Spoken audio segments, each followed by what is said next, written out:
Here we are in the Ben HaMetzarim, between the straits, in the 3 somber weeks of mourning and reflecting on the destruction of the Holy Temple. We began this week with Shavas B'Tammuz, when we fasted and remembered the breaching of the walls of Jerusalem. We are building up to Tisha B'Av, when we will fast and remember the destruction of the Holy Temple. This is to be a sad time. No celebrations are to be held during these 3 weeks. During this time, it is particularly poignant to ponder actions and consequences. For instance, were the walls not breached on Shavah Asar B'Tammuz, the temple would not have been able to be destroyed on Tisha B'Av.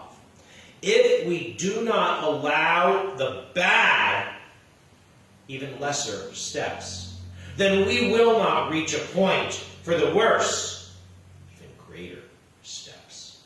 The worst destruction cannot happen if we do not allow the beginning of the destruction to happen first.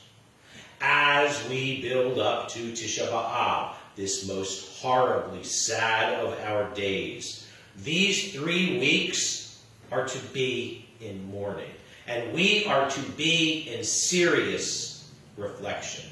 So many concerning calamities befell us at this time on the calendar.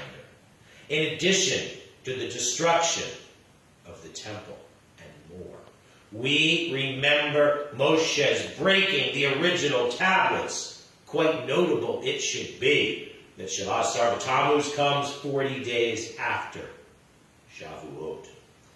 Moshe descended Mount Sinai then and saw the horror of the golden calf.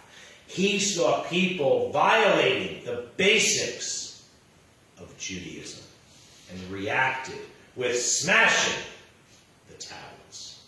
Should thus this day be seen as the day Moshe smashed the tablets, or as the day he saw the people worshiping the golden calf, or what? These, though, and perhaps the destruction and so much more, are not separate events. One thing leads to another, and that is such an important message here for us to focus on this Shabbat. Perhaps quite correspondingly, this Shabbat we read Parashat Pinchas. Pinchas is later to become the 3rd Kohen Gadol after his father Eleazar and after his father, Pinchas' grandfather, Aaron. Pinchas, though, was born before the anointing of Aaron and Eleazar, and it is in this parsha that he and his children are to be designated to be priests for life. Most significant in this parsha is that Pinchas takes action as some are publicly violating and disgracing the Torah. Pinchas stops the plague on Israel by standing up for God.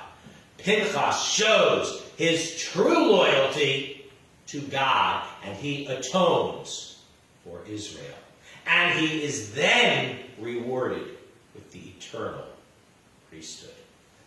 Pinchas prioritizes the future of the people and not himself. Also in this parsha is the subject of inheritance and property rights, and the daughters can actually receive inheritance with the daughters of Zelophehad. There is, though, more on offerings and how we are to give to God. There is also another census recalling social order. There is again how Moshe will not be leading us into our promised land, and that Yehoshua will be the one to lead us. How we are to Katson asher ein lahem roeh, not be like sheep that have no shepherd. There is an important and meaningful calendar review with a review of the schedule of festivals. How we are to move purposefully through each year with worshiping God. This review takes us through Shabbat, which is important for us to honor and keep every week. Rosh Chodesh, which is worthy of our focus every month. And festivals each year as the annual cycle is to take us through. Pesach, Shavuot, Rosh Hashanah, Yom Kippur, Sukkot, and Shmini Atzeret. Our days and years are to have purpose. We are to regularly connect with God and that which is beyond us. We are to move purposefully through our days and years. In this reading is an important focus on the critical importance of intent. Actions are important, but intent is also especially so. Motivating force is so critical. We need to consider and reconsider if what we are doing is for ourselves or genuinely for others. Back, though, to the name of this parsha and back to the main character who is so important here. Pinchas lived through chaotic times, and we too have been living in certain ways through chaotic times. Question is, though, how do any of us deal with the times in which we live? And how do we choose to live with the choices we make? Are we making the choices we make for ourselves, for our own interests? Or are we making the choices we make genuinely for others, genuinely for Torah, genuinely for Judaism, for God, for good? How are we handling these 3 weeks of Bein HaMetzarim? How did we handle Shabbat Asar B'Tammuz? How will we be handling Tisha B'Av? Are we doing as we do for ourselves? Or are we doing as we do for God? Our ancestors and all of us have suffered consequences for poor choices. Are we choosing to bring about better consequences for ourselves and for our families and for all those yet to come? Or are we choosing to live selfishly, narrowly, wrongly? Our choices have so much power.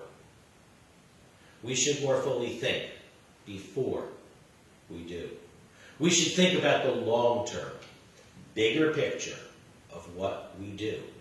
Not just for now, not just for our families now, and not just even for short-term to come, but for the long-term, big picture, for God and for goodness. We may make mistakes along the way, but at least, hopefully, our intent is fully good and fully for God. Pinchas was not perfect. None of us is. But intent is so important. Pinchas's actions may not have been all that we would like them to be, but his intent was, without question, totally admirable. Totally for the good of God. Pinchas may be a zealot, but he is our zealot. Judaism's zealot. God's zealot. The zealot for the good. Not wanting others to go against God. We are not to turn away from following God. Pinchas does God's bidding, and we should all aim to more and better do God's bidding. And I will leave you with that to ponder as I wish you Shabbat Shalom.